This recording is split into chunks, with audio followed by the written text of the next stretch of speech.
sans ou non appartenir à cet univers, il nous semble néanmoins important de savoir dans quel monde on vit et avec qui. Qui manipule qui et dans quel but? Question de lucidité sans doute. Aussi, nous remercions tous les opposants au nouvel ordre mondial, tous ces éminents spécialistes qui nous ont permis de porter un regard plus juste sur cette société civilisée, basée sur le partage et l'équité, peuplée d'êtres libres, éveillés et conscients.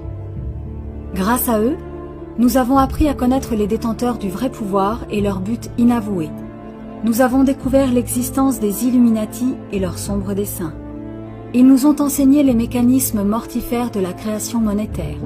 Ils nous ont montré comment ces félons se sont appropriés au cours des siècles le crédit des nations, avec la bénédiction de la classe dirigeante inféodée et l'appui des médias de masse qu'ils contrôlent dans l'ombre. Comment leurs agents se sont infiltrés aux postes clés des gouvernements et des institutions internationales, leur permettant de s'approprier chaque jour plus de richesses, plus de pouvoir.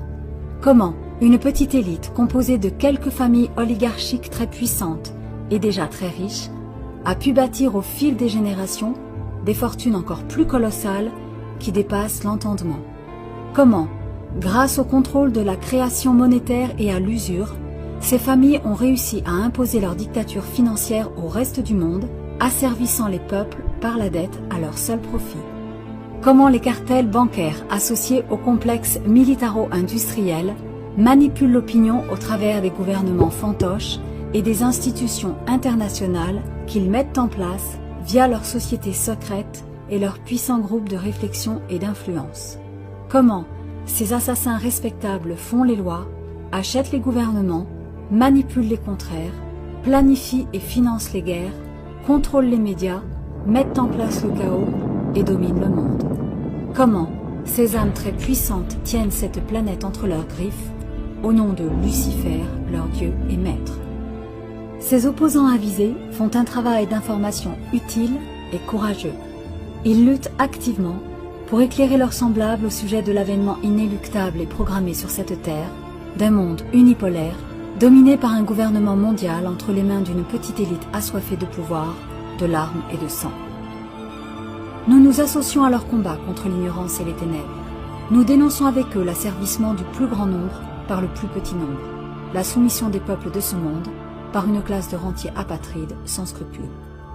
Cependant, nous ne partageons pas leurs convictions, ni leur espoir, qui consiste à opposer un Dieu à un autre Dieu, leur vrai Dieu, bon et gentil, contre un faux Dieu, méchant et satanique. Tous deux des dieux de pacotille, qui ne sont en vérité que les deux faces d'une même pièce. Leurs valeurs sont en bien des points identiques à celles de ceux qu'ils combattent. Ce sont simplement des valeurs inversées, pile contre face, face contre pile. Quelle est la plus juste? Quelle est la plus vraie? Ils appartiennent les uns et les autres au même monde. Ils font partie du même système de croyances, chacun défendant son Dieu contre celui de l'adversaire. Tous se réclament d'un dogme au service de leur dépendance à un Père céleste rédempteur, qu'il soit de lumière ou de ténèbres. Plutôt que de se prendre en charge, ils attendent d'être sauvés. Aucun ne s'est affranchi de ces croyances. Ils confondent spiritualité et religion. Ils se réclament avant tout de leur propre Église. Ils restent enchaînés aux valeurs de leur confession, qu'ils placent au-dessus de toutes les autres.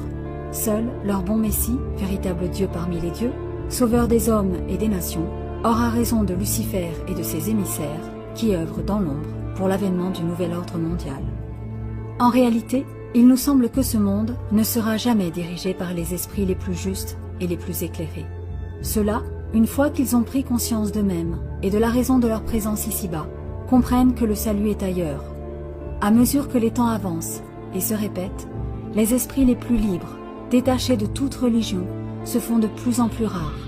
Ne restent que les âmes accrochées à leurs chaînes, comme les arapèdes à leurs rochers. Il faut sans doute avoir parcouru plusieurs existences pour le savoir. Ce monde appartient aux âmes, plus particulièrement aux âmes des ténèbres, qui agissent au travers une poignée de familles oligarchiques sans scrupules. Leur pouvoir est considérable. Elles tirent leur puissance de l'argent et de l'ignorance des peuples, à qui elles l'ont extorqué par la ruse et la félonie, avec la bénédiction des gouvernements à la solde. Ces âmes se combattent entre elles pour le pouvoir et le contrôle des peuples, dans un monde dominé par le mensonge. La plupart choisissent délibérément de rester aveugles et ignorants. c'est bien plus confortable. À croire que la lumière est plus terrifiante que les ténèbres. Elle nous oblige à être nous-mêmes. C'est le propre de ce temps, la loi de cet âge. C'est le lieu de l'éternel recommencement. C'est pourquoi il ne faut pas s'y attarder. Comprendre ce qu'on fait là et partir.